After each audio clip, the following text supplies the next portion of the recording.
Radhe Radhe everyone. Kartik का महीना भगवान विष्णु को समर्पित है और भगवान विष्णु को तुलसी अति प्रिय है, इसलिए कार्तिक के महीने में भगवान विष्णु के साथ साथ तुलसी मैया का भी पूजन किया जाता है। और अगर आप कार्तिक स्नान कर रहे हैं तो पथवारी का पूजन भी जरूर कीजिएगा। तो भगवान विष्णु, तुलसी जी और पथवारी का पूजन हम एक साथ ही कर लेते हैं। तो आज की वीडियो में हम जानेंगे कि कार्तिक स्नान में पूजा कैसे की जाती है। तो देखिए, कार्तिक स्नान शरद पूर्णिमा से प्रारंभ हो जाता है। शरद पूर्णिमा के दिन सुबह जल्दी उठ के उजाला होने से पहले ही हमें स्नान कर लेना है। स्नान करने के बाद हम अपनी तुलसी जी और पथवारी के पास आ जाएंगे। पहले वहां पर थोड़ी सी हम सफाई कर लेंगे। उसके बाद अगर आपके पास लड्डू गोपाल जी की सेवा है तो लड्डू गोपाल जी को भी नहला धुला के आप वहीं पे बिठा दीजिएगा।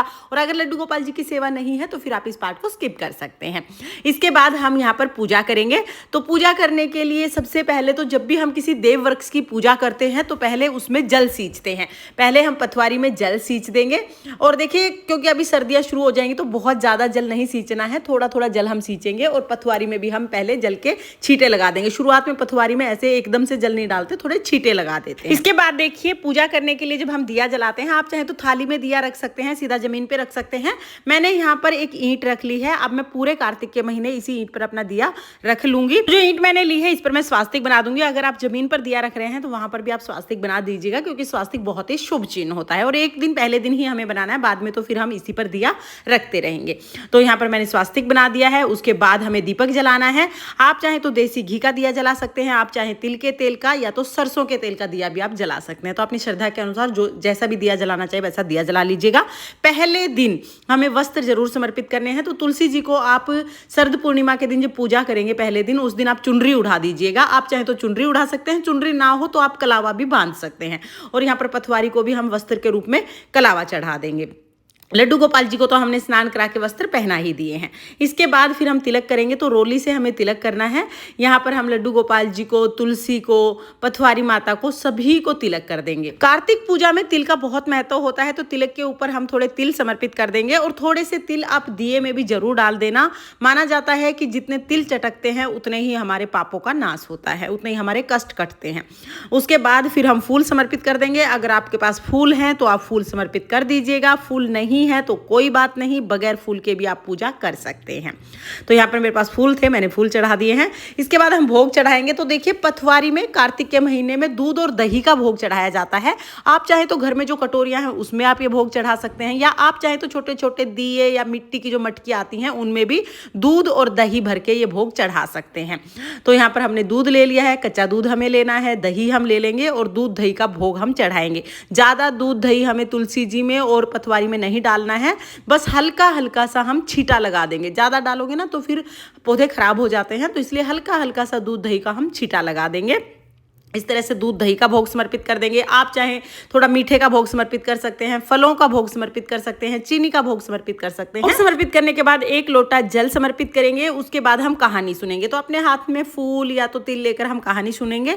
कार्तिक स्नान में कहानी सुनने का बहुत ज्यादा महत्व होता है और कार्तिक में बहुत सारी कहानियां सुनी जाती हैं। अगर आप रोजाना सारी कहानियां नहीं सुन पाते तो कोई बात नहीं, दो दो करके भी आप कहानियां सुन सकते हैं। लेकिन कार्तिक स्नान में आप कहानी जरूर सुनिएगा। और आप चाहें तो कार्तिक महात्म्य का पाठ भी आप में सुनी जाने वाली सारी कहानियों का वीडियो आपको चैनल पर मिल जाएगा। लिंक मैं डिस्क्रिप्शन में दे दूंगी, आप वहां से देख लेना। कहानी सुनने के बाद जो फूल हमने लिया है वो तुलसी जी में समर्पित कर देंगे। उसके बाद फिर हमें आरती करनी है। आपको भजन आते हैं तो पहले आप भजन कर लीजिएगा, फिर आरती कर लीजिएगा। और अगर आपको भजन नहीं आते हैं कार्तिक के तो कोई बात नहीं, आप आरती कर सकते हैं। बहुत ही प्रेम पूर्वक हम तुलसी जी की आरती करेंगे, पथवारी को दिया दिखाएंगे, लड्डू गोपाल जी को भी दिया दिखाएंगे, सबकी आरती उतार लेंगे। उसके बाद फिर हमें तुलसी जी की परिक्रमा करनी है। तो देखिए, उसके तो 2 परिक्रमा तो आप रोज कीजिएगा।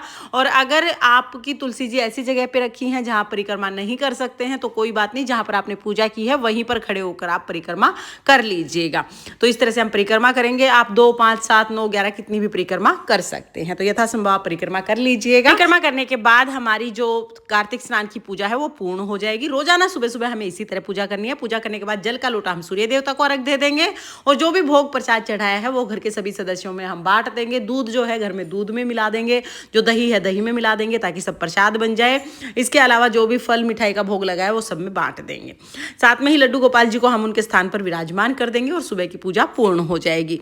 अब शाम के समय भी हमें पथवारी और तुलसी जी के सामने दीपक जरूर जलाना है। पूरे कार्तिक महीने में हमें ऐसे ही पूजा करनी है। तो फ्रेंड्स, कार्तिक मास की ये बहुत ही सरल पूजा विधि है। आपको ये पूजा विधि कैसी लगी कमेंट करके जरूर बताना। आई थिंक आपके सारे डाउट्स क्लियर हो गए होंगे, लेकिन फिर भी कोई डाउट है तो कमेंट कर दीजिएगा, मैं रिप्लाई करने की पूरी कोशिश करूंगी। कार्तिक स्नान के क्या क्या नियम होते हैं, कार्तिक स्नान में कौन सी कहानियां सुनी जाती हैं, ये सभी वीडियो चैनल पर आ चुके हैं, लिंक मैं डिस्क्रिप्शन में दे दूंगी, आप वहां से देख लेना। और अगर ये वीडियो आपको पसंद आई हो, वीडियो आपके लिए थोड़ी बहुत भी यूजफुल हो, तो प्लीज वीडियो को लाइक कर देना।